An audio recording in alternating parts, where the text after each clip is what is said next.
4.7 재보궐선거 기간에 진행된 대선 주자 지지율 여론조사에서 한 주 전까지 1위를 유지하던 윤석열 전 검찰총장이 2위로 떨어졌습니다. 게다가 이재명 경기지사가 다시 지지율 1등으로 올라가면서 향후 대선 주자 사이에 치열한 경쟁 구도를 예고했습니다. 김주영 기자입니다. 재보궐선거 바로 다음 날 공개된 대선 주자 여론조사 결과는 전주와 다른 변화를 보이면서 큰 관심을 끌었습니다. 지난주 여론조사에서 대선 주자 지지율 1위를 차지했던 윤석열 전 검찰총장은 7%포인트 떨어진 18%를 기록했습니다. 한 주 만에 2위로 주저앉았습니다.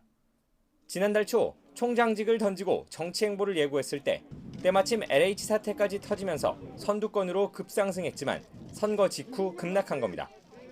윤 전 총장 개인에 대한 호감보다는 더불어민주당에 대한 반감, 즉 일종의 화풀이 성격으로 윤 전 총장의 손을 들어줬던 것 아니냐는 분석이 가능합니다. 이미 예고한 대로 본격적인 정치 행보에 나설 경우 안철수 국민의당 대표 등과 제3지대론을 띄운다면 반등할 가능성도 있지만 거대 양당 구도가 심화된 현 정치 지형에서 쉽지 않은 상황입니다.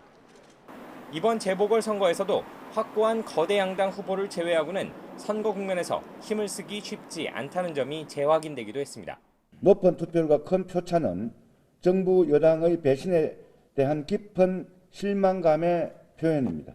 다만 유권자들의 거의 염원이 국정농단 세력을 통해 드러났다는 것이 비극입니다.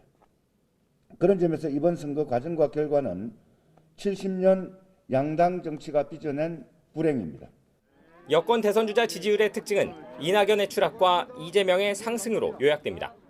재보궐 참패의 책임을 떠안을 민주당 이낙연 전 상임선대위원장은 오랜 하락세를 벗어나지 못하면서 계속 3위에 위치하고 있습니다.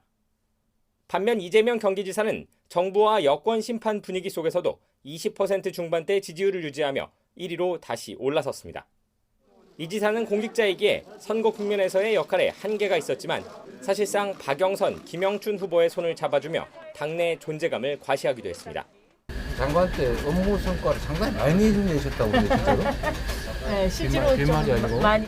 다만 이번 선거에서 명확하게 드러난 성난 민심이 대선 전국까지 이어질 경우 민주당이라는 같은 우산 아래 있는 이재명 지사 역시 타격을 피하긴 어려워 보입니다. YTN 김주영입니다.